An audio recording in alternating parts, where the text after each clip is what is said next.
So if we were going to coach this basketball player to have the perfect technical model, we would suggest that for the preparation phase before they take the shot, their feet face the hoop. In addition to this, we would also suggest that they slightly adjust their grip so the ball is sitting in their fingertips instead of the palm of their hand. This is, again, as I said, so that the ball doesn't spin off and so that they know where the target is and they don't hit the shot wide. Just like in the preparation phase, there would also be coaching points for the execution phase. For example, such as having just their one hand on the ball, just like you can see on the left here, which is the perfect basketball shot. This is just so that they can get the most accuracy on their shot and so that it doesn't drift wide, which would cause them to miss.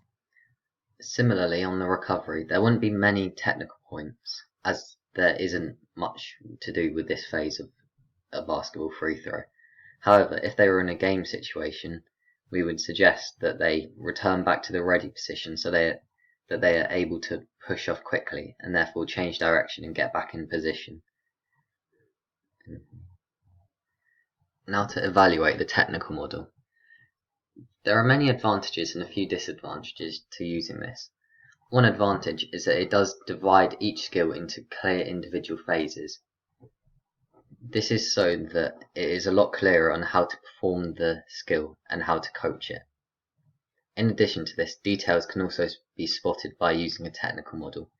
This is because when you go back to look at the technique, you can then pick out fine details that you wouldn't have been able to see at normal speed, as you are able to slow it down, which is better. Furthermore, it gives visual guidance of the skill to the performer. This is usually a lot more beneficial to a performer if they can actually see what they are doing rather than just listening or being coached by someone else, and it will give them a feel of what they need to do to improve. Similarly, the software allows them to use slow motion and overlay. This means that they are able to watch themselves by a perfect performer and then also watch it in slow motions. So just like the first two details, they'll be able to pick out individual phases or individual details that need to be changed. Another advantage of a technical model is that it does show why an error occurs and not just numerical data, for example, that you just scored 70% of your shots, as that wouldn't be very useful into coaching about how to improve your technique. It shows why errors occur. So for example, in our technical model, the hand positioning can cause the ball to go different ways, which will benefit a player and it will therefore improve their shot percentage. It can also be used at all levels of sport. So for example, it can be used for a beginner. So for example, if someone's just learning how to take a serve in tennis, they'll be able to see how to improve and what to improve on.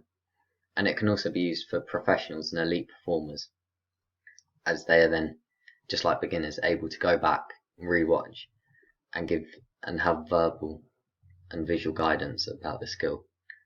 However, there are some disadvantages. For example, it's harder to do live. So this could be when they are, like they've just done the skill and they go back and look over it. This could be quite difficult as no one's had time to look over it, so they don't know the accuracy of their footage.